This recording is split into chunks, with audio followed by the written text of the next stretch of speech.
আমরা ঠিক যেমনভাবে নিজেদেরকে দেখি, সবাই কিন্তু আমাদের ঠিক সেভাবে দেখা শুরু করে। তাই নিজের দৃষ্টিভঙ্গিটাকে পাল্টাও। যদি তুমি নিজেকে খুব বেশি সন্দেহ করো, যদি তুমি নিজের প্রতি তোমার খুব বেশি সন্দেহ রয়েছে, মানে নিজেকে নিয়ে তুমি একটু বেশি ভাবো, সবসময় কম্পেয়ার করো, তো আজ থেকে সেটা করা বন্ধ করে দাও। তুমি নিজের প্রতি বিশ্বাস যদি নাই রাখতে পারো, তাহলে কি করে সেটা আশা করবে অন্যের কাছ থেকে? যে বিশ্বাস তোমার নিজের প্রতিই নেই, সেই বিশ্বাস তোমাকে আগে নিজেকে অর্জন করতে হবে, নিজেকে তৈরি করো সেইভাবে। নিজে যে কর্মগুলো করো, সে কর্মের উপর আস্থা রাখো। ম্যানিফেস্ট আমরা তখনই করি যখন আমরা কর্ম করি। ম্যানিফেস্টেশন এমনি এমনি হয় না।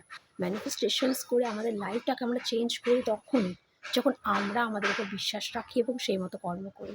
এবং তুমি যেভাবে নিজেকে দেখবে, গোটা পৃথিবীও তোমাকে সেই মতো দেখা শুরু করবে।